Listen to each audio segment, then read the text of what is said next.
Yeah.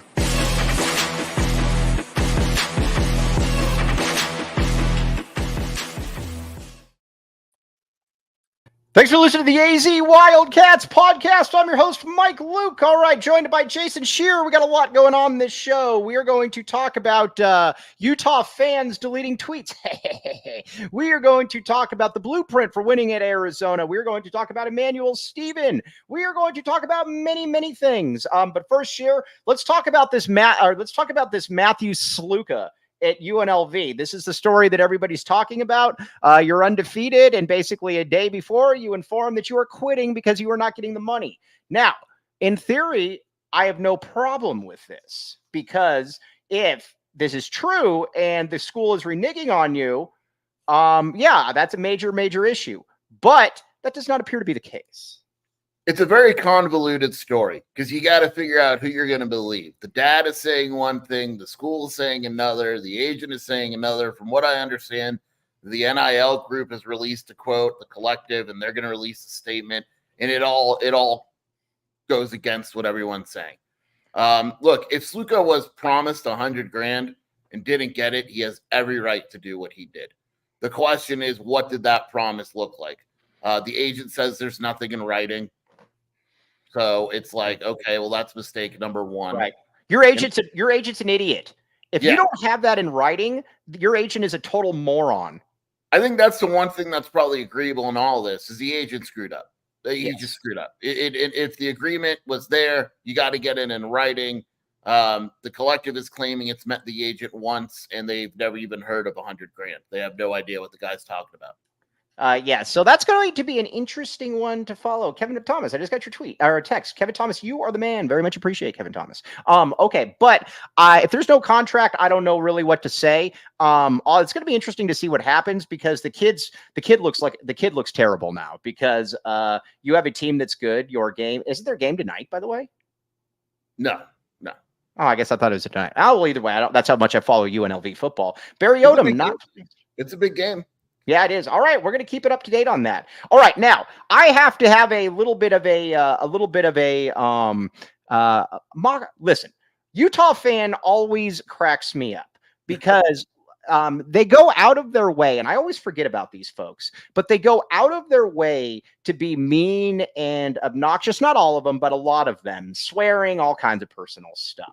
And again, it's not my fault that you live in a state where pot and alcohol in many cities is outlawed. But there is a Ute, was it Ute Fanatic or Ute Zone or something? Yeah, Ute Fanatic. Yeah, Ute Fanatic puts out this viral tweet going at Arizona, saying all kinds of things, then going after people in personal ways, talking about that they're not really who they say they are, and that a woman that lives here in Tucson is really a man from Montana. Well, after like 3 days, lo and behold, he deletes all of his tweets at Arizona, and he says that people were being mean to him. Listen, if you don't want to run with the big dogs, stay on the porch. You got to stand on business. Yeah, stay on business. No, this is really one of the funniest deleted tweets I've ever seen, dude. And he went through and deleted like 100+ of them. Weenie.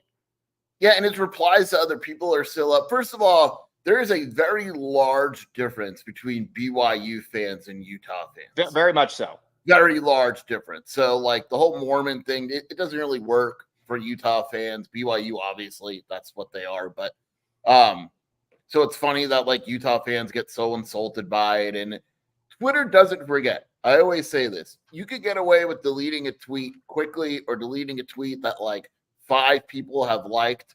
But once you do, like, it's hate week and you write out like a page, Right. and it goes viral or whatever, you're done. What are you deleting? And on top of that, you look even worse by deleting it, because then you're not even standing on your business. But again, here's my thing when it comes to this. Utah has 9 dry cities, if I'm not mistaken. But again, I just don't understand the overcompensation. I've never understood this. Is this like supposed to try to be the, that, hey, we're actually tough and grunge, but I don't know. I don't understand it.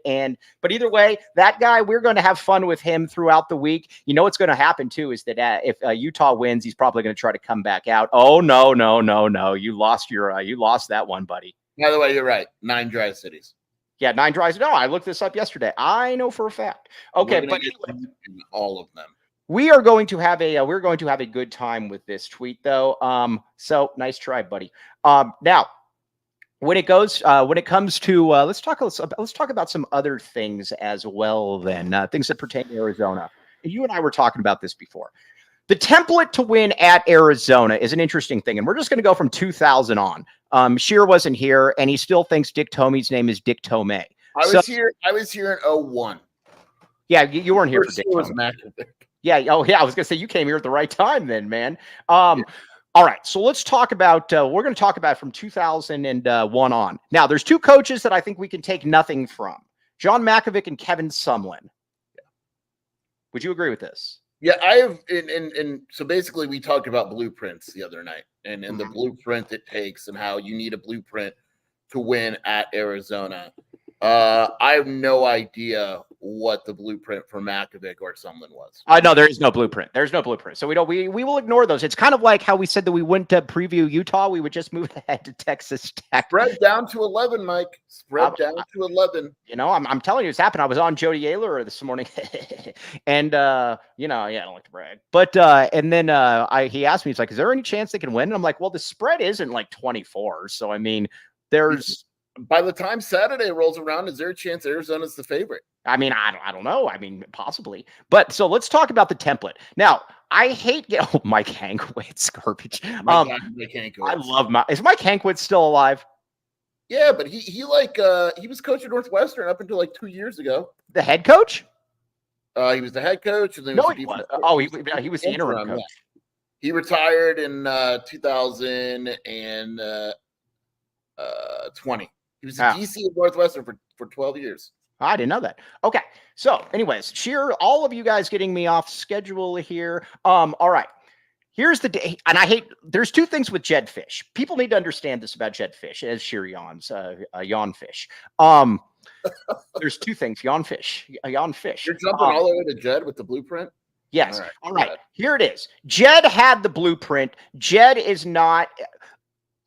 was not the best of the coaches, but Jedd had the blueprint, and it was very, very simple. You hire a staff of recruiters, and then if you are going to miss, you are going to miss big. You are going to recruit a ton of big offensive linemen, a ton of polys, and you are going to have speed to burn on the outside, and you will never lack skill position players. That is something that he did a fairly good job of, Skier. Yeah, I mean, Jedd knew what he wanted to do, and he stuck to it. And Arizona struggled, but he said, "This is still my build, my blueprint. I'm gonna hire recruiters. We're gonna get bigger immediately. They don't even have to be that good right away. We're just gonna get bigger because that's gonna give us a better chance. I'm gonna build the offense. Then I'm gonna build the defense." We went back. I think Stoops had a blueprint. He lost it eventually, but he said, "I'm going in." Yeah, we're going to get to Stoops in a second. Let's stick with Jedd Fisch. Your ADHD is going everywhere right now. Yeah, Fisch had a blueprint, and it worked. And yet, you can say all you want about Fisch as the guy, the coach, whatever, but he had a very specific plan, and we knew that plan talking to their coaches and stuff. They had a very specific plan, and that's what they stuck to. And a lot of times in college football, that's the key to success, knowing what you want to do and executing it. And you look at it. I mean, some of these players too, especially like at the DBs, you were going to go, he wanted big DBs. He wanted an Ephesians Prysock. He wanted a Takario Davis. He wanted on the lines. That's how you got a big Jonas Savigny or a Wendell Moy, etc. But you're also going to miss on guys, but I don't even really care about missing on Tylen Gonzalez or Elijah Payne. And yes, I'm calling them misses. Because I don't really think that I at least know where they were going. And Mike Wright, yes, that was a joke. But I knew where he was going. So when he missed, I at least understood the theory. Now, Jedd was limited as a coach, and I think that's what you were going to find out. I think that's what you were going to find out in Washington, is that I think there's a limit to how good he can be, because here's the problem with Jedd, is that Jedd always has to be the smartest guy in the room. Jedd didn't play football, so I think that Jedd feels the need to have to, show people, oh man, I didn't see that. What a mad scientist that guy was, or something like that. That's what you saw in the Washington game. That's what you saw with some of his odd goal line move, or like misdirections and stuff when you just need like an inch to go forward. I mean, so Jedd is limited as a coach. He also didn't know which quarterback to play, which was still odd to me. But go ahead, sure.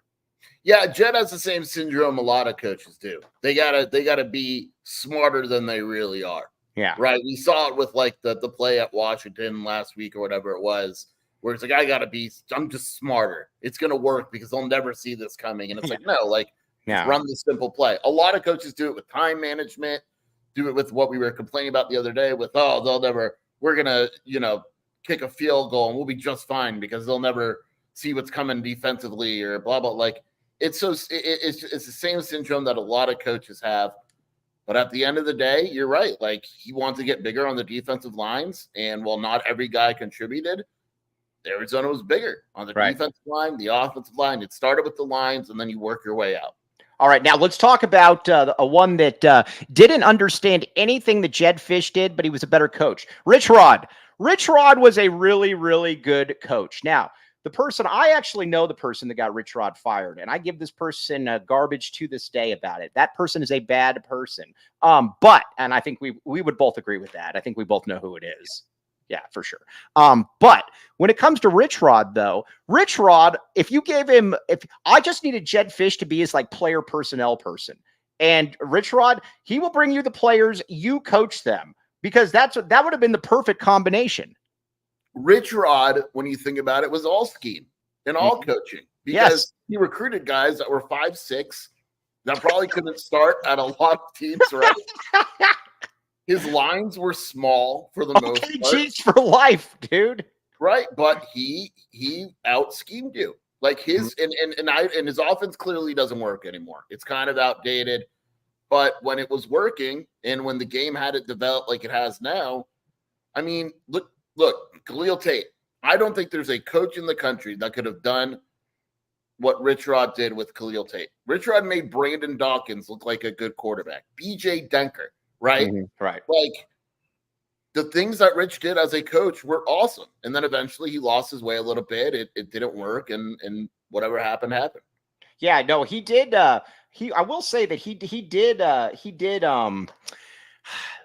It's too bad that he never really got the full picture, because he was a really, really good coach. Like I said, he had guys that looked like you and me out there, and he seemed to have Utah's number for a Rich Rod was, and Rich Rod, like, there's coaches you could sit with and talk football. Like Jedd, again, say what you want. Like, he knew about football. Like, he could describe, right? Rich Rod and Rod Smith, right? Like, you could sit with those dudes and talk football forever. Like, they just knew what they were doing.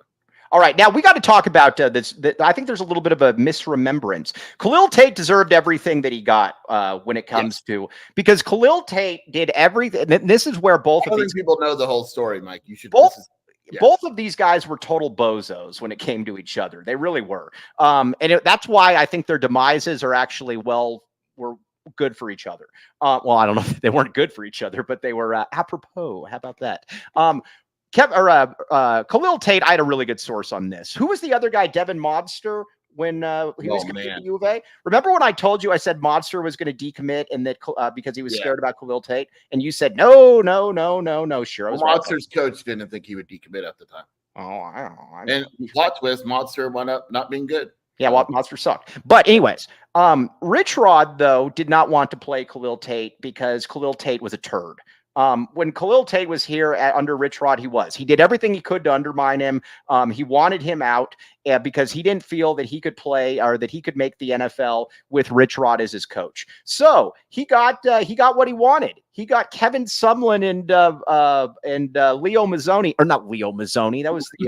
That That was the pitching coach for the Braves. Noel Mazzoni, he got those two dummies, and he got what he wanted.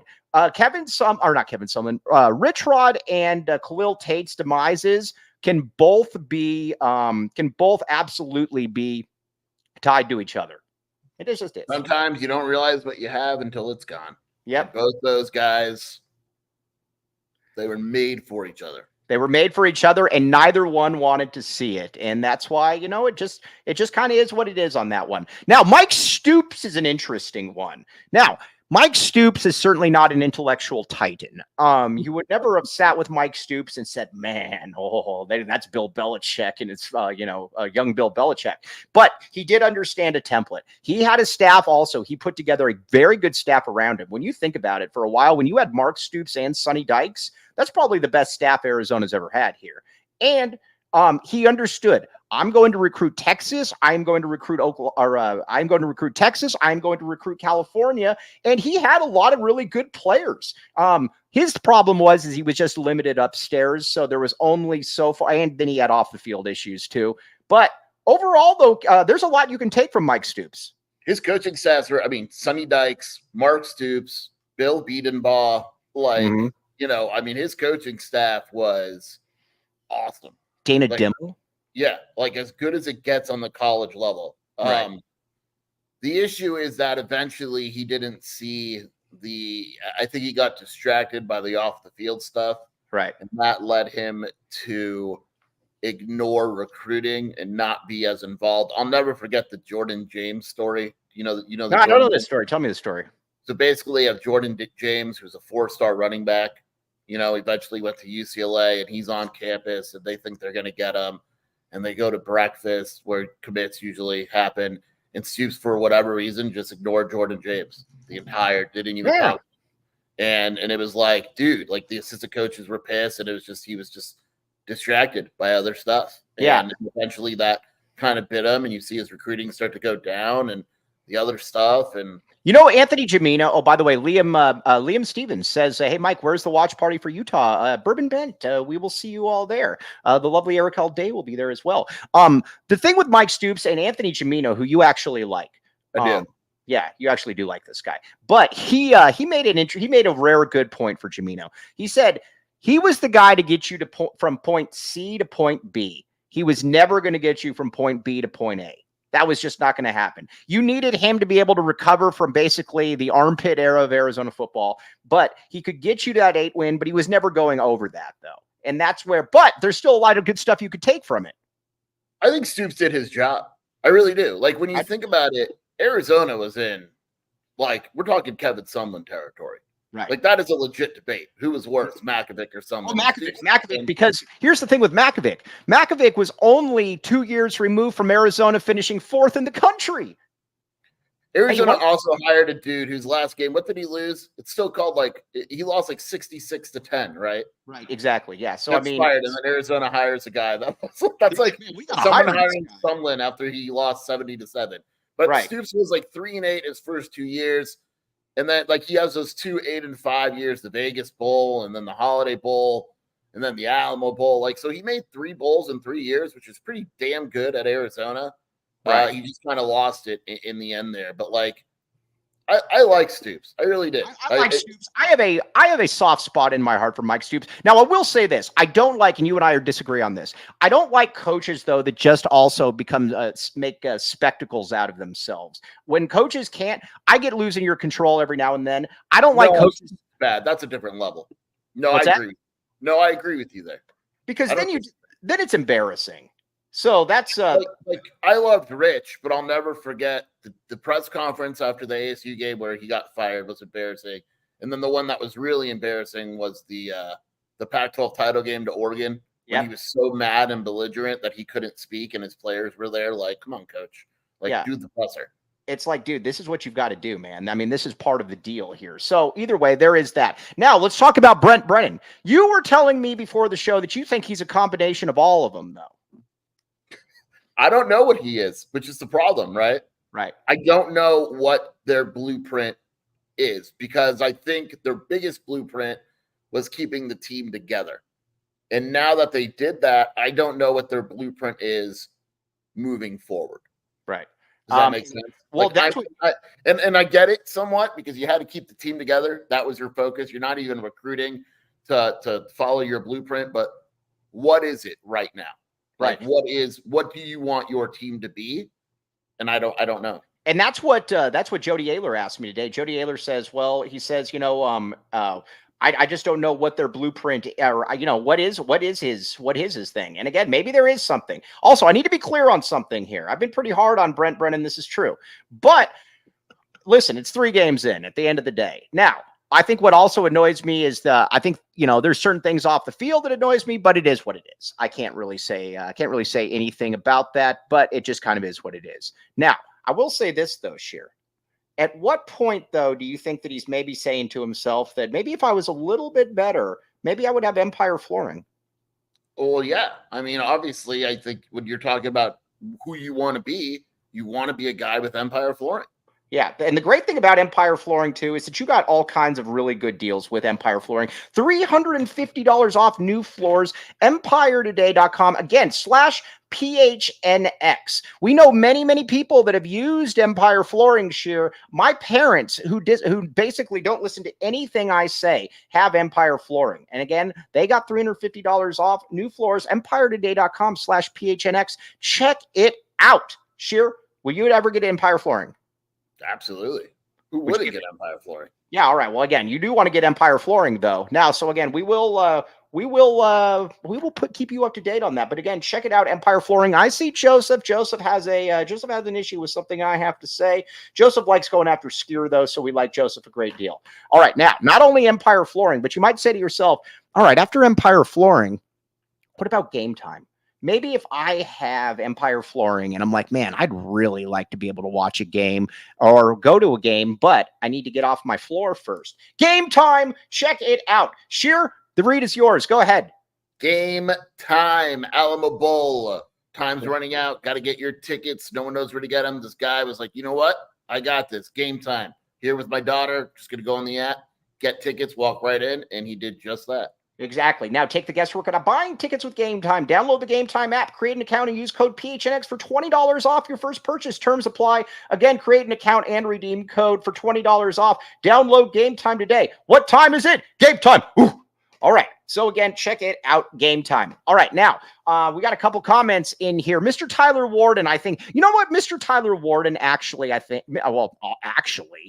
Tyler Warden is a very smart man. And he says this. We're going to read this remark. Okay.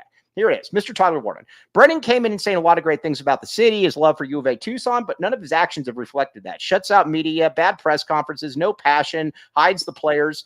What do you say to that, Shearer? Do you say phooey? Because I don't say phooey. I actually agree with much of this. I agree with part of that. I don't think the press conference thing doesn't bother me. I don't know what a good press conference is. Yeah, I mean, look, I'd love more access. I get, and I think you can get away with not having access when you're a winning football team. Mm-hmm. Oregon has no access whatsoever. Yeah, but they win. Who cares? They can get away with that. If you're in Arizona, if you're in ASU, right? If you're a school like that, access is good. Right. Yes, it is good. And again, the other thing too, and when he said, well, my practices have always been open, not really, because when we got those emails, it said, do not share the practice time with anybody. Yeah, they weren't open. I mean, if you don't advertise them, they're not open. Yes, exactly. So there is that. Either way, I think that's a very, very good point. Okay, now, Sheer, let's get back to a little bit of on the field then. Let's talk about players now that we think might be playing a little bit more because they said they need to get some more players out there. I'm going to start with the first one, or that needs to be utilized more. Kean Burnett, duh. Mike, he met with the media yesterday. Brennan and Babers both said they need to get him involved more. Utah's very good, so it's hard for me to say, oh, if they control Burnett, whatever, But man, Give him the ball. Just give him the ball. And we need to stop with this chestnut checkers thing too, about how like they didn't want to open up the playbook or anything. No, that's true though. You can't imagine the plays they're going to run this week. Do you think that maybe they were looking at this and they're just like, man, this is preseason, man. This is all child's play. We were talking at the press conference. I go, wouldn't it be the funniest thing ever if all the sarcasm and BS turned out to be true? And like on Saturday, they're just throwing the ball all over the field. Dude, seriously, it's like the greatest show on turf. Nobody's like ever seen it before. They dropped 49 points after the game. Witt goes, we didn't see any of this on tape. Yeah, no, exactly. And we're like, well, wait a second here. But Kean Burnett is the absolute first one that needs to get more. Needs to get more time. We agree with this. It needs to get more targets because again, Kean Burnett is a mismatch. Utilize him. Yeah, give him the ball. Give him the ball. Okay, now let's talk about Fam. Rayshon Speedy Luke. I am at the point with Fam, and I've been saying this all year. If you're not going to play Fam, then redshirt Fam. Do not do this garbage they're doing right now where he gets 3 touches. None of that. Either redshirt Fam or play Fam. One of the two. Well, we're going to find out because of the 4-game rule and all that with redshirting. So if Fam plays, he's probably not redshirting. Well, no, because he can play 4 games in redshirt. Yeah, no. So if he plays the next 2 weeks, he's not. Right. So it'll be the Texas Tech game. Right. I think with him, like Dino Babers said, they want to get the running backs more involved in the passing game. Well, that screams Speedy Luke to me, right? Mm-hmm. Like I don't want him getting, and I've said this before, love Speedy, all that. I don't want him getting carries in between tackles. That does nothing for me. Right. No, I would agree with that. Now, who else do you think that they could see? You've been calling for more Elijah Payne, and do you think you're going to get your wish? I think we're going to get Leif this weekend, from what I've been told or seen. Shout out Q Mags. Malachi is injured for quite a while, so there's going to be some new receiver action. Mm-hmm. Why not throw AJ Jones in there? Oh, dude, thank you. Here's the deal. I want to be very honest here. AJ did not have a good camp, but the reason he didn't have a good camp is because he was dropping passes. He was getting open. Right? So it's like, maybe let's see what he can do in a game because the other receivers can't even get open. So if he drops a pass and he's open, okay, we'll talk about it, but at least he's getting open. Get open. Shout out Tony Jones. Get him out there. Also, Sheer, do you want to talk? What do you think about Bobby Wade so far? It's hard to compliment him, right? Like it's hard to say he's done a good job. The receivers have struggled. Okay. Yeah. Okay. I was just curious what you, because I didn't know your opinion. MLC will not have a good game this week, and I on Friday I will tell you which sleeper will have a good game. And we got to give Sheer a ton of credit on this. You called out you called the MLC breakout, and MLC 6 catches, 70 yards. That's more than he had his whole career here. I know. Also, Simple Jack. Ray Mello has been hurt, I believe.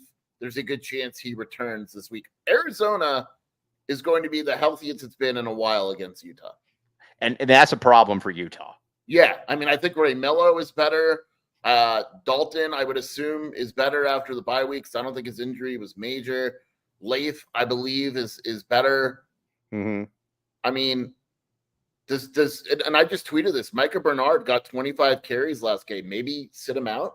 I listen, I think if you're Utah though, and people think we're kidding, we're not.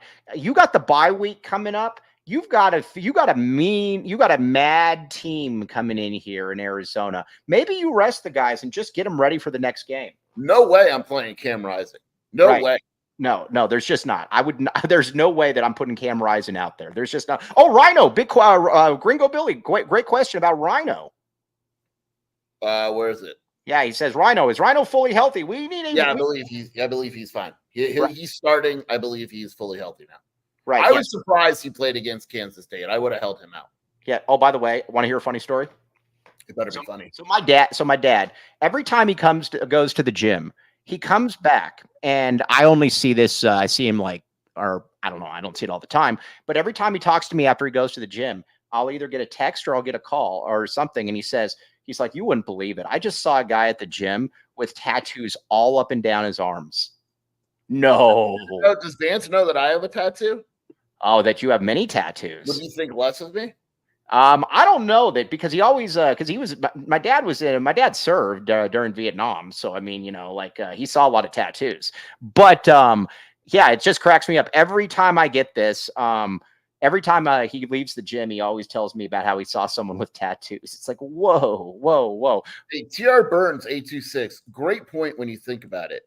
Jackson Arnold was the next great thing, and Arizona broke him. Avery Johnson was the next great thing, and Arizona broke him. Can you tweet that out and quote? Can you tweet? Isaac Wilson will likely play against Arizona and then never play again this season. Why? Yeah. I'll let you decide. Yes, exactly. Sheer, tweet that out right now. That's incredibly good. Arizona broke Jackson Arnold and Avery Johnson. Is the who's next for you? Who's next for Utah? That's so good. Tag me in it though. That will be a lot of fun to talk about that. The great Kevin Thomas, the prodigious Kevin Thomas, Arizona quarterback killers. All right, Joseph. Joseph says, Mike, if we lose this week, are we going to hear it's only 4 games in? Relax, everyone. Dude, with all due respect, because you're my guy.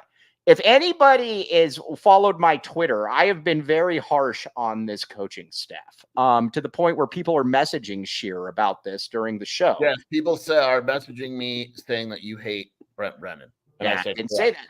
I call them correct. That's right. But people need to be. I mean, I'll put it to you like this: nobody can say that I'm mincing words right now. This is true. I think Joseph's going a little extreme here. But it is only 3 games. It's only 3 games, number one. If Arizona loses to Utah and loses by 10 points, 7 points, am I going to freak out? No. But No, by the way, go ahead.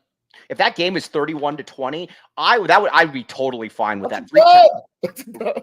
Yeah, 2 or 3 touchdowns. I would be. Texas Tech is the game. Where it's at? Yes, that's the game.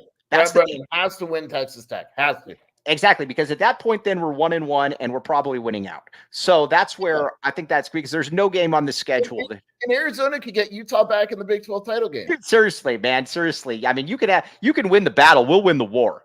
Now you got to think about it that way, Mike. Does Arizona show anything against Utah on Saturday? Or do you have the Big 12 title game? You don't want to show too much. Do you go with the NAU look? Yeah, you get the NAU look. Because you know you're going to be facing Utah in the Big 12 title game. We don't want to show. Maybe we don't want to show anything. By the way, shout out to Quali Conley. Happy birthday today. Quali Conley has been the one guy that they've added to the team that I greatly like. Quail Conley. Quail Conley. Yes, exactly. He's a bird. Andy Bryant, the great Andy Bryant, the venerable Andy Bryant.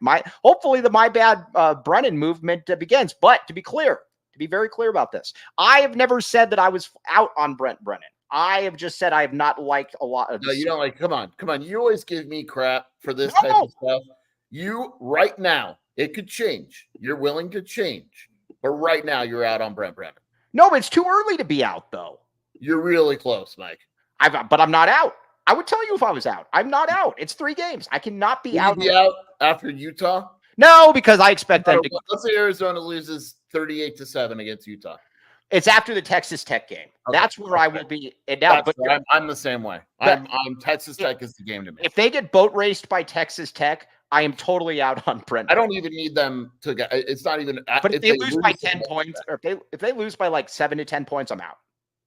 They need to beat Texas Tech. I agree with you. That's the only result that's acceptable. And you know what? Every now and then we agree on things. We're agreeing on this one. So they have to be. I'm really curious what that spread will be too. I am curious too. Does Texas Tech have a bye this week? Yeah, I am curious. Well, Texas Tech, exactly. But I think if you're Texas Tech, you're also a little bit worried about Arizona breaking you. Texas Tech plays Cincinnati.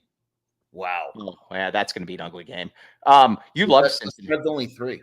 You loved Cincinnati before the season. Palmer Hoffman says, Jake, is Luke Fickell still? No, he's not still the coach there at. No, Fickell's at Wisconsin. Yeah. Right. Not great either. Not doing great. No, yeah. Oh, Palmer Hoffman says Jacob Manu is going to remind us who he is Saturday. I would love to see that. I would absolutely love to see that. Sheer, I'm going to give you a point number for the defense against, and we're going to talk about this more on Friday. I'm going to give you a point number for the defense, and I'm very curious as to what if you're okay with this. Okay. Okay. Oh wow, I like your little Buddha praying thing. Okay. Yes, no, it's good. It's good. I am going to say if Arizona gives up 28 points,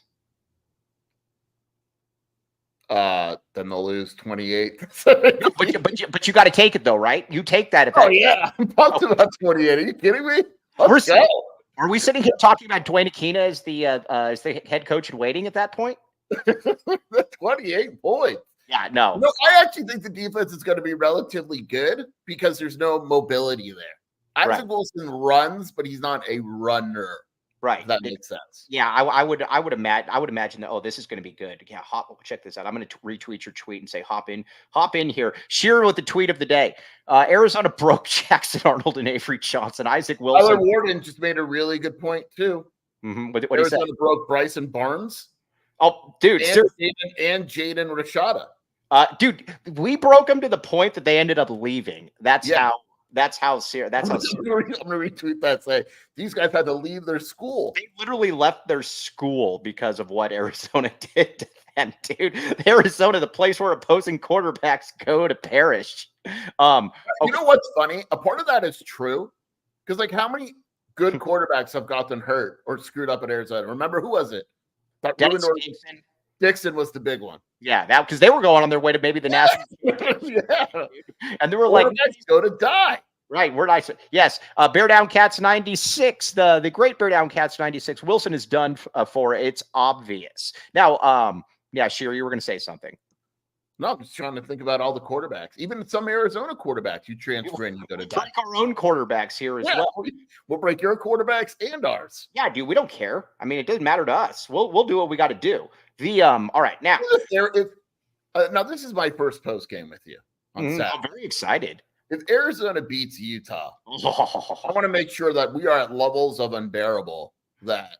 Oh no.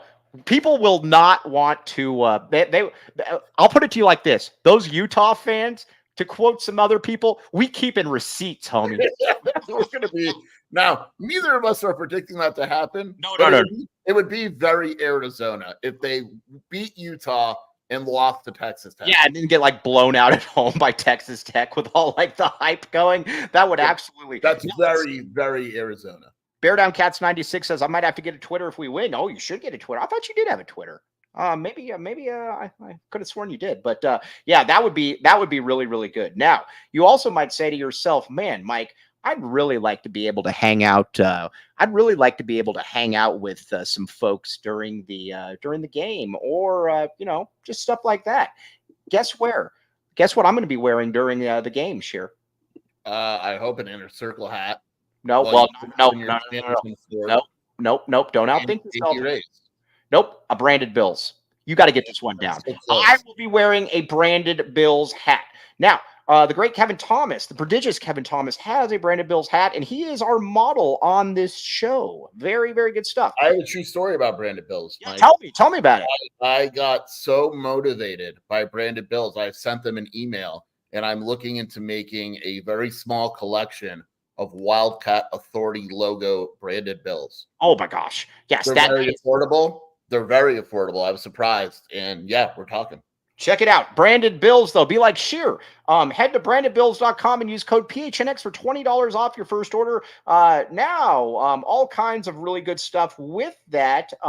Branded Bills, though. And Sheer, you are such a good writer. You are such a good reader of these. I can't. Oh, Kobe Thiel, who's generally wrong on everything. Actually, he's not. But, well, maybe. Branded Bills was started by guys that went to CDO. Oh, Kenyon Del Oro High School. I did not know this. Branded Bills save 20% with code PHNX. Also, NUTRL. Guess what I am going to be drinking during the game? I am going to be at the watch party at Bourbon Bent. My friend Mo owns the restaurant.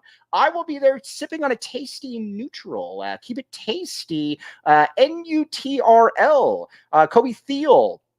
Kobe Thiel will be there as well, as will Erika L. Day. All kinds of good stuff with NUTRL. Kevin Thomas likes NUTRL as well because it's from Anheuser-Busch, St. Louis, Missouri. As we know, it is called the Lou. NUTRL is good. Sure. Have you ever had a NUTRL? I haven't, but obviously I need to. Yeah, sure. You're very behind the time on this. Check out a NUTRL, though. NUTRLs are very tasty, very scrumptious, all of that knocked into one. We will be having a ton of those at Bourbon Bent on University for the Arizona-Utah game. They're very much look forward to seeing you there with a NUTRL. Okay. Let's talk about Emmanuel Stephen here for a few minutes. Emmanuel Stephen. First of all, I've seen him a few times. He is built like a brick house. He is very strong. He clearly lifts weights. That is evident. It is still going to take him a year, though. He is not ready, Skier. You would agree with this? Yeah, I would say that Arizona believes he has a ton of potential, but he's not ready yet. I know there's a picture going around of him at practice where he looks like he's 6'9", 250. He's not. He needs to gain 10 to 15 pounds. They really like him. I just don't. He's not going to have a major role this year. He's not going to. Honestly, Mike, that's most bigs. Yep. Yes. No. Exactly. And here's the other thing too. People got to remember this. When you're a top, listen. If you're a top 10 player, I get it. But if you're also a fringe 85, 80 player, that means that you got potential, but it's probably going to take you a little bit of while. Yeah. I mean, and especially with bigs, it just takes longer.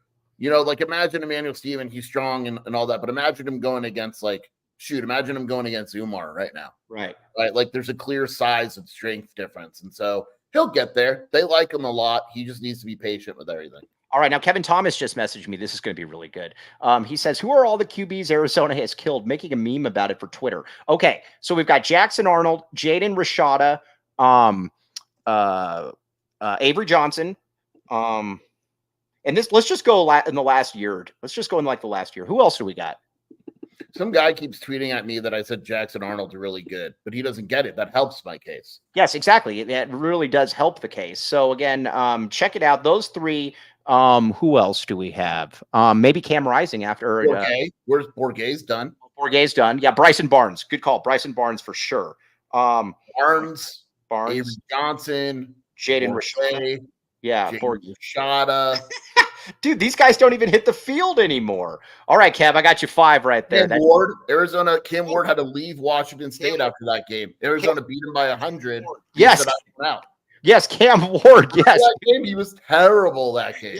Yes. He's nice now, but he had to move to the other side of the country. Yeah, he's good now because he left. Yes, he exactly. No part of Arizona.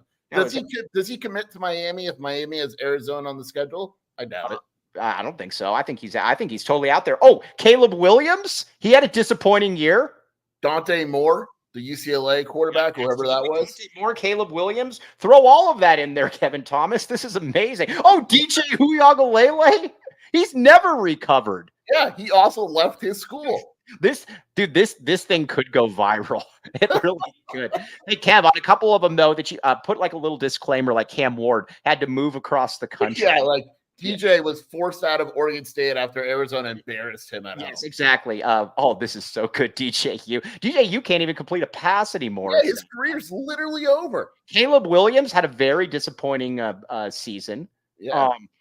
Dude, this is good. I'm very much looking forward to seeing this graph. Will Rogers had to leave Mississippi State. Will Rogers had to move into the Pac-12 because he knew Arizona, or moved to Washington because he knew Arizona would not play him anymore. He knew so much about what Jedd did to him that he had to join Jedd just so it can happen again. To fix it. This is amazing. All the QBs that have been who else do we got? Oh no, that's a heck of a list right there. That's it. We need to put Shedeur Sanders on that list. That's a good one. Say, can we find a way to put Shedeur on there? Yeah, we got to put Shedeur on there as well. So that's something that we should keep an eye on. Okay, now Dwayne Aristad. Go back to basketball for a second. Does Arizona have a chance with them? They believe they do. Yeah, they believe they're in it. I don't know what level of in it they are, but they legitimately are in the top 5. That's not a fake top 5. Yes, that's not a fake top 5. So there is that.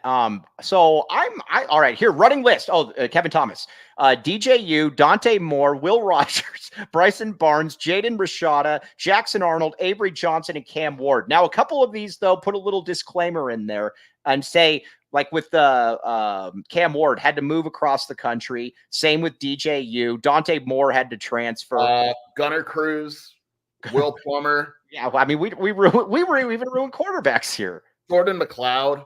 Right. You know? It's dude, it's insane. But yeah, but Cam Ward is good only because he got out of the Pac-12. Duh. Sorry, Cody. Literally had to move across the country. You know how many people are going to get upset by this too, and it's going to be absolutely fantastic. 100%. It's going to be awesome. All right, now this is a good one here.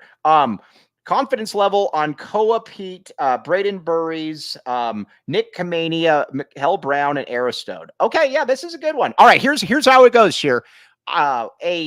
A 3 means that Arizona is likely to get them. A 2, no, dude, don't be a weenie, dude. I apologize all the time. I'll tell you, just give me a can land, can't land. Oh gosh, that's weak. Okay, fine, whatever. I'll say this: Arizona can land Koa, probably in the lead, the top 2 for Koa, right? Yeah. Top 5 for Burries. No, I got one for you. Likely to land, because again, likely to land or ultimately difficult to land. Okay, that's fine. That's a good one. That's a good one. Okay, so Koa Pete, likely to land, ultimately difficult to land. Likely to land. Braden Burries, ultimately difficult to land. Ultimately difficult to land. Nick Kamania, this is a good one. I'm likely to land. Okay. Mikel Brown, very ultimately difficult to land. Yeah. Aristode. They're in it. I'll go likely for now. Right. And when we say likely to land, it means they have a shot. I didn't just tell you Arizona's landing 4 guys. Yeah, no, I mean, yeah, for the sure. The only one on that list that it would greatly surprise me would be Brown. I think Brown's probably going to be out here soon. Yes, I would imagine that as well. Also, the great Erika L. Day is joining the chat as well today. Now with Erika, listen, we have our social. I have a question here. I encountered something yesterday. Sheer, you can stay on for 5 more minutes, please, and then you. Yeah, I'm reading the Sluka, the okay. NIL collective just released. All right, I encountered this a little off topic. I do not care. I encountered something yesterday that I don't know, that I've never encountered. A furry. I do not know. I had no clue. I told you. You didn't think they were true. I brought Mike. First of all, you got to be very careful here, Mike. No, I am. We do need to be careful. We never know who is a furry in secret. You gotta be very careful here, Mike. You do whatever you want. I have no clue. I'm just saying. I explained to you. Brielle was on the phone, Erika, explaining to Mike what a furry was. Here's my only question that I don't understand. And again, people do whatever they want. No problem whatsoever. Here's my only question about. So this, she was leaving Tucson High, dressed up in a tiger outfit. Cool. I don't care. Do whatever you want to be happy. Here's the only thing I do not understand, though. She answered the phone and went, wah! Aurora told you this, though. That's a new trend. Aurora said her friends, and my daughter Aurora is a sophomore in high school. The new trend is you go up to your friend and you bark or meow at them. So is that how they communicate, though? Yeah, but I know the meowing is a thing now. Like, it really is. The barking has been a thing. That's my thing. I don't know who stole barking from me, but I bark. Everyone else meows. Well, so how do you barks at people in the car all the time? As she should. Bark. So how do you communicate? I guess here's where I'm confused. It's not communicating, Mike. It's just a hello. You're just saying hi, and then there's if I saw you, okay, I'd be like meow, and I'd be like, "What are you up to?" Right. Well, okay. I didn't know, because I immediately called Sheer, and I was like, I immediately called him. Upset about this. No, I wasn't upset. I was just baffled. This is where I feel. He called Jason and me, so I wouldn't say he was upset, but he was thrown for a loop for sure. Yeah, I was totally thrown for a loop, because here I always feel really, really old in these situations like this, and I didn't know what to say. So, all right. So you're saying that they do not communicate. They don't actually communicate. Like, it's just like a way of saying hi. Yeah. It's like the equivalent of if I walked up to you and you farted on me. Right? Like, that's how you say hi. Like, when you see Ben One White, you farted on him. Maybe later today you go to Del Taco and you start your order in the drive-thru with meow. Yeah, dude, totally. Dude, should I, when Dwayne Aquino goes here in a little bit, should I just say meow? Yeah. Okay, but I have a question for both of you. You said Dino Babers was quoting Dumb and Dumber. What did he say? Yeah, what was the line? Do you remember? You don't want to know. He said basically, if they do everything well, to quote Dumb and Dumber, we have a chance. Oh no, that's a great line from Dumb and Dumber, because he says he says to her, he goes, he basically is saying, I want to. What are the chances? He says, this is what he says. He says, what are the chances of a girl like me and a guy like you ending up together? And then she says, not good. And then he says, not good like 1 in 100. And then she says, not good like 1 in a million. And he says, so you're telling me there's a chance? Yes, that's what we like to hear. Dino Babers. You like to hear from your coordinator before you face Utah. Yeah, exactly. So it was very unserious, just as I had anticipated. Oh, by the way, our sideline reporter, or not sideline reporter, but our media person on our postgame shows for home games, Erika L. Day. Listen, Tyler Warden, you manifested this. You said you wanted me on the football post games. I'm on the football post games. Count me in, buddies. And you're going to be at Bourbon Bent on for the game. That's true. This is true. If you're not at Bourbon and Bent drinking neutrals with me, then you can get bent. Got it? Oh, get it. OC Bodybuilder said Mike nailed that. I know every line from Dumb and Dumber. I actually do. I seriously do. I've watched that movie well over 100 times. When Sheer tweeted that, I'm like, how much more unserious can we possibly get? Yeah, but I actually kind of like that aspect, though, dude. I hate it. Why do you hate it? Wow, you run a tight ship around here. Yeah, I do. The offensive, it looks like crap, and you're gonna be out there quoting Dumb and Dumber. That's just come on. No, I actually got a lot of love for Dino Babers after he said that. That actually made me happy. So not everyone getting back on his side now that I decided I'm not. Yeah. All right. Well, yeah. Fair enough. The all right now, Sheer, you will be. All right, you will be back Friday. Erika all day and I will be on here for the next 10 minutes, sailing into the sunset. Guess what I just did? The Gila River wave. That's a free wave. Everybody do the wave just for a second. The wave. Okay, all kinds of good stuff. All right, Skier, we'll see you. We'll see you Friday. All right. Peace on earth. All right, TTFN. Bye. All right, Miss Day. Let's talk some stuff here. Let's talk shop. So you don't like Dino Babers. You don't like Dino Babers. Why not? Because we have a lot of the same offensive pieces that we had last year, and he just can't seem to make the wave go on the offense. I don't appreciate that. I need scoring. And how many points did they put up against K-State?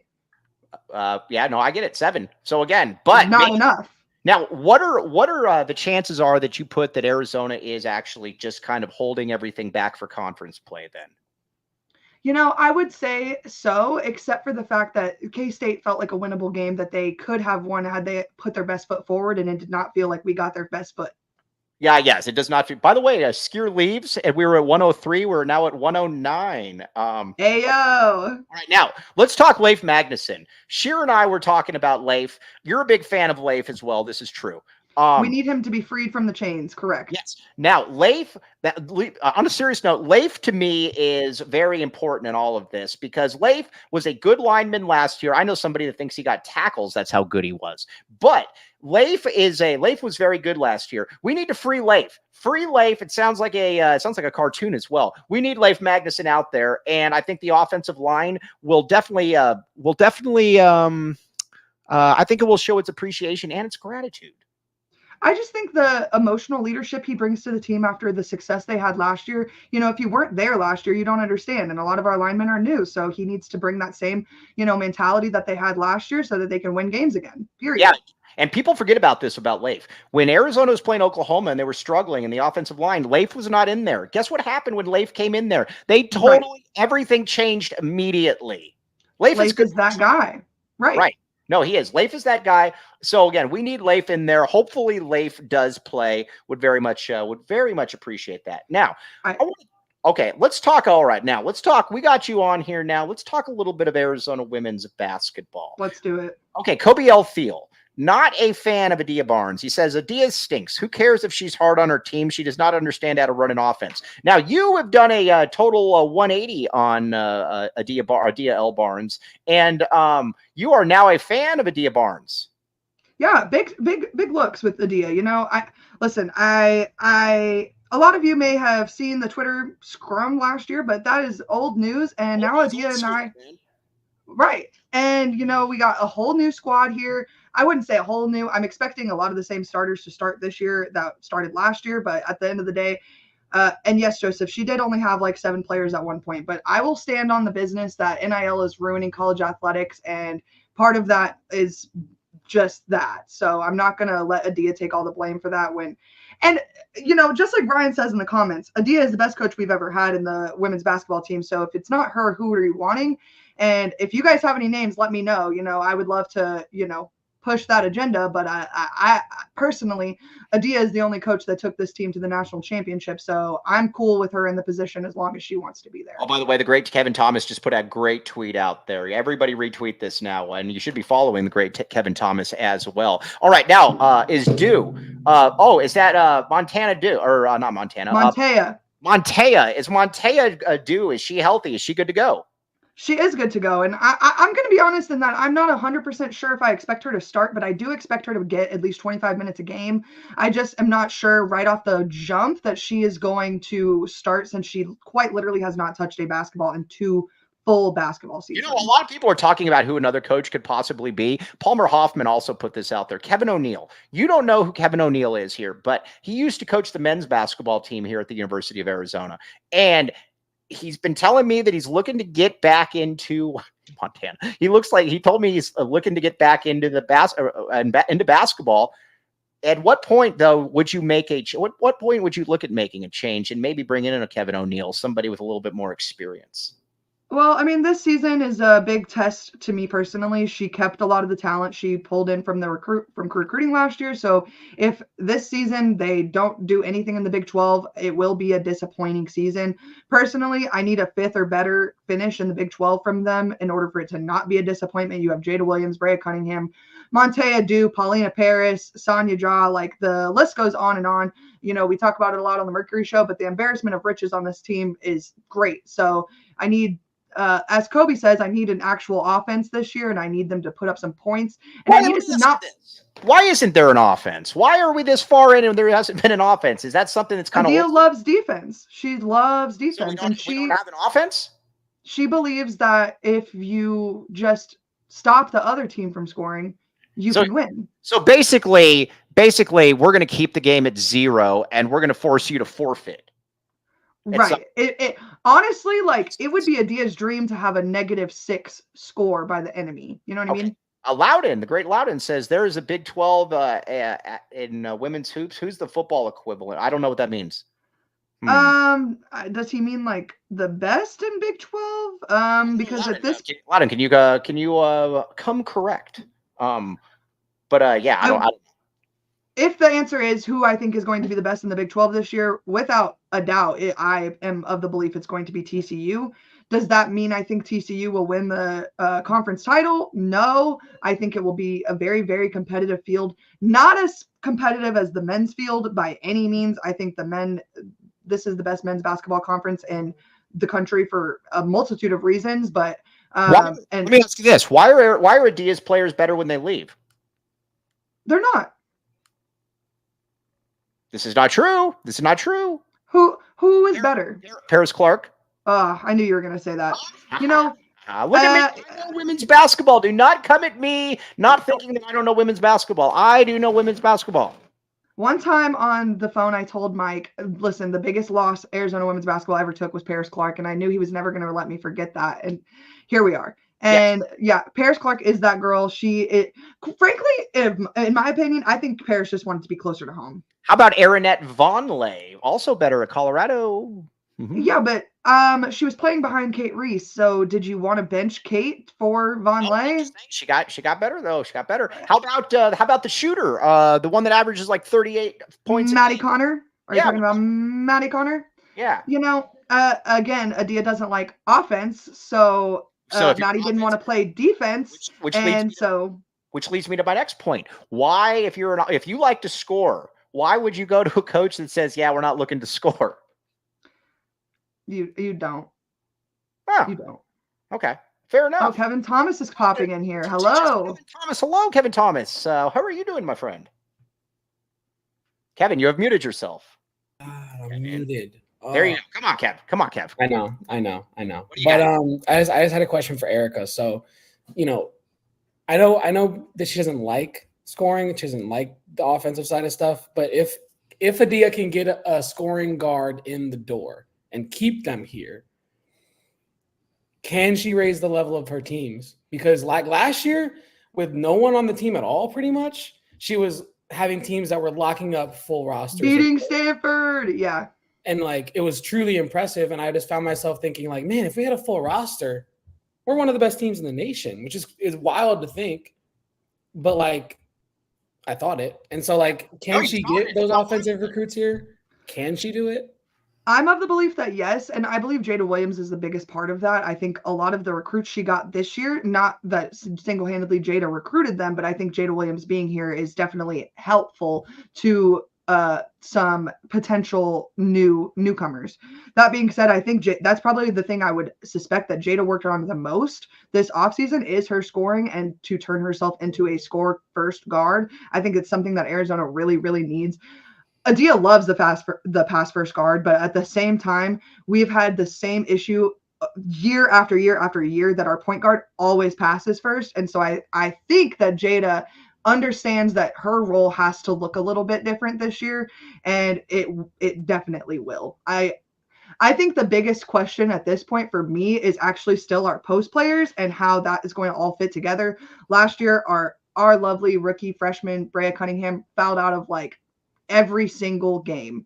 I need Brea in the game for 28 plus minutes. If that does not happen, Arizona cannot win basketball games. So if Brea and our post players in general can just stay out of foul trouble, I think we have a real chance to be really, really good in the Big 12. And I know that Mike is about to say we're about to go and we got an hour because we're at an hour. And I have one thing I have to say before we leave. So I'm going to actually just say it before Mike says anything at all. If you guys don't know, the Phoenix Mercury play in game 2 of the WNBA playoffs later today. First of all, started nice. Yes, they do. And it's a must-win game. Period. End of story. I have saved my good luck charm for this game, and I need everyone's help with it. Okay. If you know one thing about me, fresh tips.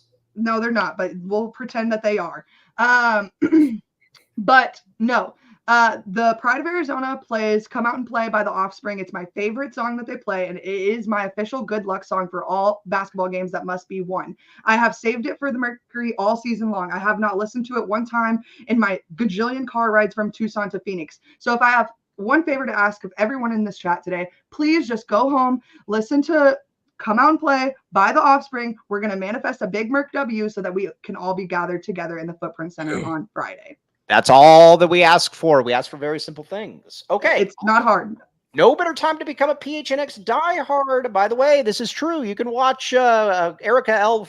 Day and Kobe L. Thiel argue with each other. It's very funny. Diehard membership, free t-shirt, access to the premium written content, entrance to the Discord lounge, discounts on all events. And be sure to check out PHNX Mercury tonight. It will be a good occasion. Okay. Now, for the, for sheer. For the lovely Erika L. Day, for the prodigious Kevin Thomas. I am merely Mike Luke. You guys are fantastic. Off day tomorrow. We will be back with you Friday. TTFN. Ta-ta for now. We all silly like the mayor.